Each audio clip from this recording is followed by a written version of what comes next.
The boy mimicked the limp first, dragging one leg across the country club's flagstone patio, while his friends laughed into their phones, filming. The old man stopped. He stood very still in his pressed but decades-old jacket, the cane he hated trembling slightly in his grip. He let them get it on video, because at 81 he had learned that protesting only made it worse. Behind him, few tables of well-dressed adults glanced over and then found something interesting in their menus. Nobody said anything. Then, from the parking lot beyond the hedge, a German shepherd that had been sitting calmly beside a truck rose to his feet, ears forward, went rigid, and the man getting out of that truck followed the dog's stare to the old veteran and the laughing boys, and said nothing yet. He had learned a long time ago that the first thing you do is watch. Before we continue, tell us where you're watching from in the comments below.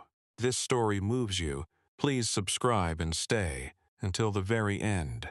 What you're about to hear will restore your faith in the people who are still out there quietly paying attention.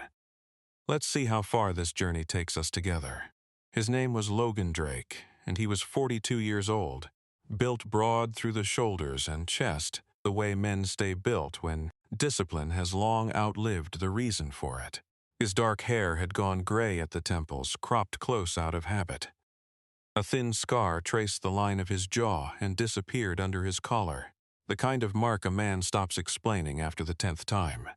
But it was the eyes people noticed and then looked away from, cold gray, restless, the eyes of someone who never truly stopped scanning rooms, exits, and the hands of strangers without asking permission, and then, having measured, QB. He moved through the world with the permanent stillness of a man who had nothing left to prove. Not aggression, its opposite. He was not unfriendly by nature. Life had simply sanded down the parts of him that used to speak first. He watched more than he talked.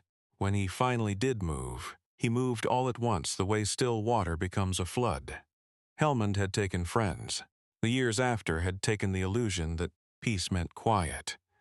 Now Logan lived in the narrow space between discipline and distance, in a wealthy lakeside town in the Carolina foothills where nobody knew his name, which was exactly how he'd wanted it. Logan had served 13 years in the Marine Corps, the last 8 as a military working dog handler with 2 tours in Helmand Province and 1 in Bar. He'd left after a roadside blast outside Marja killed the corporal beside him and put enough metal in his hip that the surgeon spent 5 hours deciding what to leave. The medical discharge had come with a folded flag for another man's mother and a limp of his own that woke him on cold mornings. A limp he knew in his own body the exact weight of. He had carried more men than he could comfortably count. He had come home to a country that thanked him in airports and forgot him on every road in between. What he carried was simple and heavy. He had spent 13 years standing between people who couldn't protect themselves and whatever wanted to hurt them. Then the Corps had told him he was finished, and he had never worked out what a man like him was supposed to do with a life that no longer needed. So he'd taken a job doing groundskeeping and repair work at the Lakeside Country Club, and fixed what was broken because at least a man could finish that. He was there that morning to fix a sticking gate, nothing more, expecting nothing, the way he expected nothing from most mornings. The German shepherd beside Logan's truck was named Titan. He was 6 years old. 90 pounds of black and rich amber, his coat darkened along the spine and across both ears, his body built like something assembled for a single purpose. His left ear carried a clean notch where shrapnel had passed through it on a road, outside Sangan, an inch from ending him. He moved with the clean, controlled confidence of a trained canine who had long ago learned the difference between noise and threat, and he wasted nothing. No motion, no sound, no attention that wasn't earned. Titan had been Logan's working dog overseas, tired and adopted after the discharge. 8 months of fighting the bureaucracy, filing the same forms over and over until someone signed off just to be rid of him. Titan had never left his side since. He was routine, warning system, witness, and in the lonelier corners of the last few years, the closest thing Logan had let himself call family. Right now, the dog was on his feet and locked onto the patio, the soft, urgent pull in his body that he made when something out there was wrong and someone needed help. The town was called Laurel Bay, set on the green shore of a man-made lake in the Carolina foothills where the summer homes ran. Big and white behind iron gates and the country club lawns rolled down to private docks. Morning, the early sun was already warm and golden on the flagstone, the sprinklers ticking over the greens, the air smelling of cut grass and chlorine and money. The club sat at the top of the best rise in the county, the kind of place where belonging was the whole point, and where a man in a 30-year-old jacket stood out like a stain on a white tablecloth. It was a beautiful place, and beauty, Logan had learned, was no guarantee of decency. Sometimes it was just a better-lit place for cruelty to happen. The boy leading the mockery was named Preston Vale, 17, and his power was the casual kind that has never once been checked. His father owned the development company that had built half of Laurel Bay, and the Vale name was on the clubhouse, the marina, the new junior golf wing. Teachers passed him when he failed. The club staff smiled at him even as he treated them like furniture. He had learned early that consequences were for other people, and 17 years had taught him nothing to the contrary. The adults on the patio who looked away did so because Preston's father could end a membership, a contract, or a career with a phone call. Everyone at Laurel Bay knew it. What people knew about the Vales was that money smoothed everything in this town. What they knew was that a groundskeeper who'd once told Preston to get off a freshly seeded green had been gone by the end of that week. What they knew was that you did not correct a Vale, and so when a 17-year-old mocked an 81-year-old veteran's limp on the club patio, filmed it for his friends, the well-dressed adults studied their menus, because the alternative was a phone call none of them wanted to receive. The old veteran was named Walter Briggs, 81 years old, and he wore his age and his limp with quiet endurance. He'd been a Marine in Korea, a Silver Star he never mentioned, earned pulling 2 wounded men off a frozen ridge under fire, which was where the hip that failed him now had first been broken. He was at the club that morning as the guest of an old friend who'd since stepped aside to take a call, leaving Walter alone on the patio in his good jacket, the one he pressed himself, among people for whom the jacket was a punchline. He did not complain. He stood and took it. He had stopped expecting the young to honor the old a long time ago. He carried himself with dignity first. He had dressed with care for a morning out. He stood straight-backed, even leaning on the cane, and when the boy mimicked him, Walter Briggs did not flinch or curse or call for help. He simply waited for it to be over, with the patience of a man who had survived a war and buried a wife, and knew that this too would pass. The contrast was the whole injustice in a single image. A man who had carried others off a frozen ridge, now mocked for the way that ridge had left him walking, by a boy who had never carried anything heavier than his own sense of importance. Logan saw the boy dragging his leg in cruel imitation first. Then he saw the old man's free hand close into a fist at his side, not in anger, but in the effort it takes to hold dignity still while it's being stripped from you. Then he saw the Silver Star lapel pin, small and unmistakable, on the worn jacket. Titan let out a low sound and pulled toward the patio. Logan went very quiet, the way he used to go quiet right before everything happened at once. He set down his tools and walked up onto the flagstone, the dog at his heel, his own bad hip giving him the smallest hitch in his stride, the very thing the boy was mocking. "Morning," Logan said, just that. He stepped between Walter Briggs and the boys, not fast, just present, and looked at the old man's jacket. "Korea?" "Chosin." Walter's voice was steady. "Long time ago, son. That a Silver Star? They gave it to me. I'd have rather kept the men." Walter almost smiled. "You've got the walk yourself, I see. Marines, Marja." Logan turned, unhurried, to the boys. "What's so funny?" Titan walked to Walter Briggs and sat down against his leg, uninvited, leaning his weight into the old man, The laughter on the patio died as 90 pounds of War Dog made it plain whose side this was. The dog had decided. Preston Vale did not back down, because boys like Preston Vale, who have never once been told no by anyone who mattered, never do at first.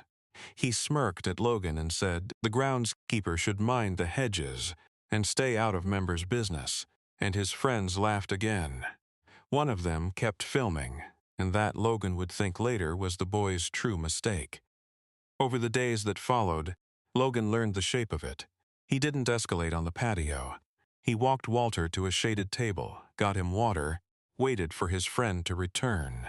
But he'd seen the phones, and he learned that this was not the first time. That Preston and his circle had a habit of filming the people they tormented, club staff and caddies, and now an old veteran, treating other human beings as content. He learned that a busboy had been fired for causing a scene after objecting to it. He learned the videos lived on the boys' own phones and accounts. The ally arrived in the form of the fired busboy's mother, a woman named Carol who still worked in the club kitchen and had heard the new. Groundskeeper had stood up on the patio. "You're the one who stepped in for the old Marine," she said. It wasn't a question. Her son had been let go for objecting to exactly this, and she'd kept the videos he'd saved before it cost him his job. Preston and his friends, mocking a caddy, a waiter, and now she'd heard a decorated veteran. She gave Logan a name, the club's regional ownership board, which the local Vale-friendly manager answered to, and a contact at a veterans organization that did not care whose name was on the marina. Titan felt the temperature of it before Logan named it. When the boys passed on the grounds, now the dog tracked them, rigid and silent. Each time Logan checked on Walter, who came to the club again, refusing to be chased off. Titan lay down at the old Marine's feet and would not be moved, a quiet guard over a man the whole patio had been content to let suffer. Logan let him stay. For the first time in a long while, Walter Briggs sat among those people and was not alone in it. Logan made the calls that night and laid it out flat. The pattern of filmed cruelty, the fired busboy, the mockery of a Silver Star veteran on club property, and the fact that all of it was sitting on the boy's own social media. He didn't raise his voice. He'd been trained to brief command, and he briefed it. "You've done this before," the board contact said. "Seen enough of it," Logan said. The Vales moved first, the way the powerful always do when they feel the ground shift. Preston's father, hearing a groundskeeper was harassing his son, had Logan written up and scheduled for termination, and put it about that Logan had threatened a minor on the patio, flipping the story so the man who'd stepped in became the aggressor. He timed the firing for a morning he assumed would be quiet, closed-door meeting in the manager's office. He had not counted on the videos, or on the fact that the old veteran had a witness now, who did not work for anyone the Vales could call.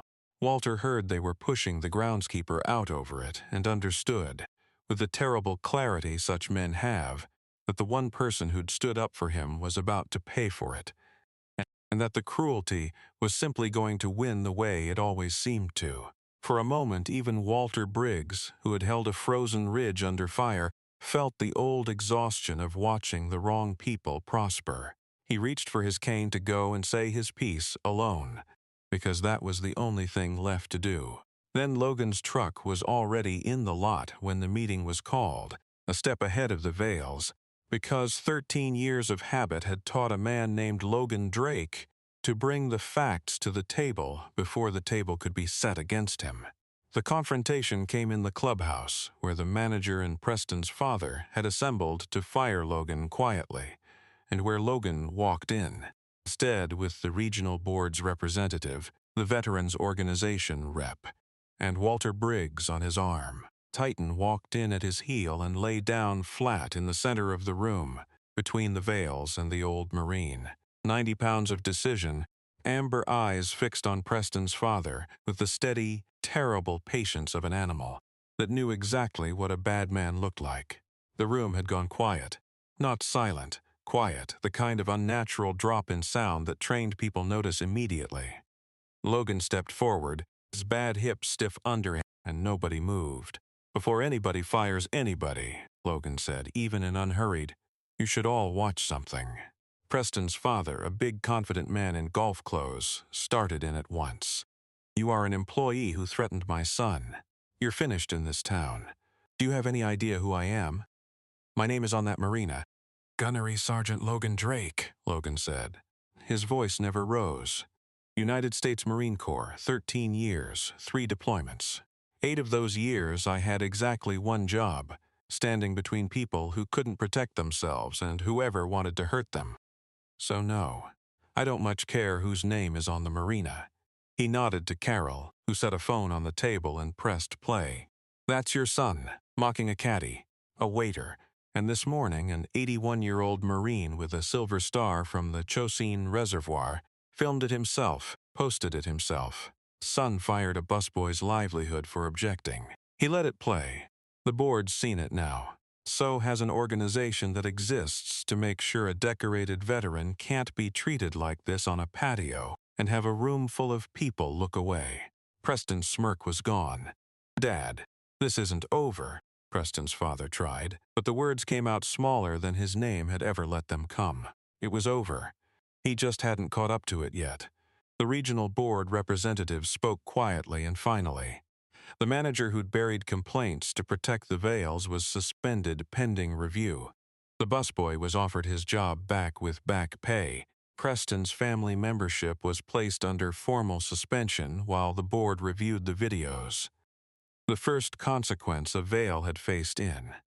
Laurel Bay in anyone's memory, delivered in front of the very members who'd studied their menus. A woman near the window covered her mouth with her hand.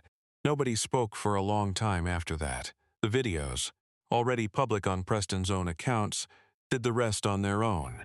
Logan didn't watch the Vales leave. He'd turned to Walter Briggs, who stood with one hand resting in the thick fur of Titan's neck, the silver star pin catching the light.